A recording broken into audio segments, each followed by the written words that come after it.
নমস্কাৰ বন্ধুসকল, আজি আকৌ এবাৰ আপোনালোকৰ মাজলৈ আছে নতুন এটা বিষয় লৈ। বিষয়টো হৈছে বেংক একাউণ্টৰ আধাৰ ছেটিং কেনেকৈ কৰি আমাৰ চাবতে বুজাই দিব। নমস্কাৰ বন্ধুসকল, আশা কৰোঁ আপোনালোক ভালে আছে, আমিও ভালে আছোঁ। যে বন্ধুসকল, আজি এটা নতুন বিষয়বস্তু উপস্থাপন কৰিব বিচাৰিছোঁ আপোনালোকৰ মাজলৈ, যে আধাৰ ছেটিং আৰু বেংক একাউণ্ট কেনেকৈ কৰিব। যে বন্ধুসকল, এজন মানুহৰ 2, 4, 5টা একাউণ্ট থাকিব পাৰে, কিন্তু এজন মানুহৰ এটাহে আধাৰ কাৰ্ড থাকিব।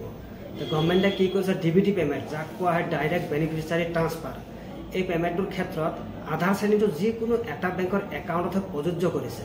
সেই একাউণ্টৰ চাগে ষ্টেট বেংকৰ হওক, কানাড়া বেংকৰ হওক, ইউকো বেংকৰ হওক, বা পাঞ্জাৱ বেংকৰ হওক, বা ইণ্ডিয়ান পোষ্ট পে'মেণ্ট বেংকৰ হওক, চাহে বেংকটো ব্যক্তিগত খণ্ডৰ হওক আৰু ৰাজহুৱা খণ্ডৰ হওক, সেইটোৰ লগত কোনো কথা নাই। যে বন্ধুসকল, আপোনালোকে যিকোনো এটা বেংকৰ আধাৰ কাৰ্ডহে ছেটিং কৰিব পাৰিব। যে বন্ধুসকল, এই বিষয়ে আপোনালোক জানি লওক যে চব বেংকে আধাৰ ছেটিং কৰিবৰ কাৰণে দৌৰিব নালাগে। যিকোনো এটা বেংকত আধাৰ ছেটিং কৰিব, সেই বিষয়ে ডিবিটি পে'মেণ্ট পাবলগীয়া হ'লে পাবলগীয়া নহ'লে নাপাব, কিন্তু আধাৰ কাৰ্ডটো এটা বেংকৰ একাউণ্টতে ছেটিং হ'ব।